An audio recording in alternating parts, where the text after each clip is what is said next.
Hello everybody, thank you very much for joining me today for another Twilight Zone video in my Twilight Zone ranking series where I rank every episode of the original Twilight Zone from my least favorite to my favorite.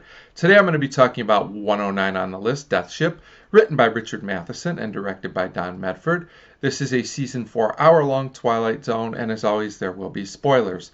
So it seems like Death Ship is probably one of the more popular hour-long episodes, but it's not one of my favorites. It's kind of in the middle of the hour-long episodes for me. It's probably on the upper end of average, if that makes sense, and I'll get into the reasons why. Although I will say it was probably a little bit ahead of its time for 60s TV.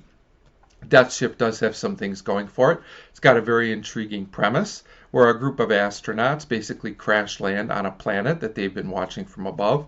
And when they find a double of their ship, they're not really sure what's going on or what to do from there. Even though I kind of think it's pretty obvious, which to me is one of the flaws of the episode. So, things that are positive. The acting is solid. Jack Klugman, Ross Martin, and Fred Beer, I hope I'm saying that correctly, give solid performances as the astronauts.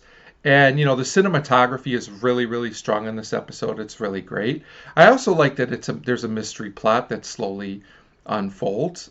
Maybe a bit too slowly, but I'll get into that. But you are kind of wondering why they're seeing two ships. So each astronaut also has a very unique personality. The captain is kind of stubborn and set in his ways, and the other two are emotional, but kind of in different ways, and it makes them all interesting characters that they're all different, and the hour format allows the characters to be a little bit more complex than normal, which I appreciated. I also like how the men actually challenge the captain after a while, because maybe he's thinking, that maybe they're thinking that he's wrong in some of his theories about taking off again. So eventually we get to a point in the episode where two of the astronauts, Carter and Mason, are having visions, flashbacks in another dimension, something I'm not really sure.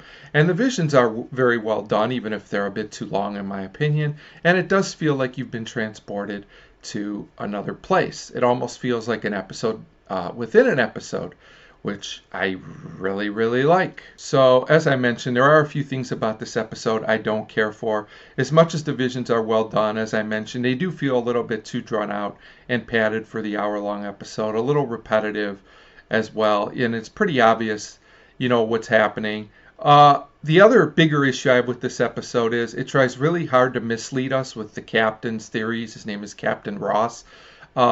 He comes up with these theories that maybe aliens had something to do with this and these different theories.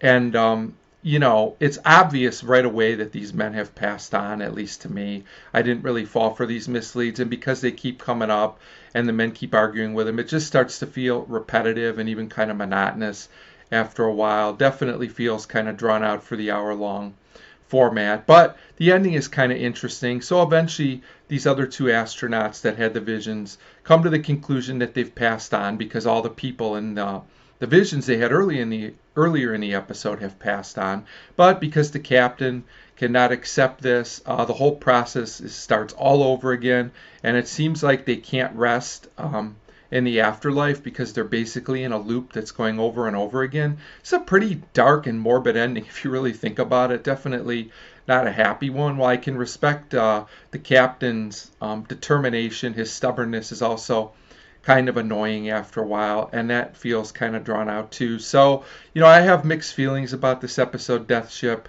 There's some really good scenes. I like the character development. The dream sequences, or whatever you want to call them, are well done, but they do feel drawn out and padded. This episode definitely feels like an hour-long episode to me, but there's a lot to like about it too, so that's why Death Ship comes in where it does on the list. As always, feel free to leave a comment for me on Death Ship, what you think of this episode, if you like it or not. I know this is a pretty popular hour-long episode, so I'll definitely be interested to hear some others' thoughts. Thanks for watching.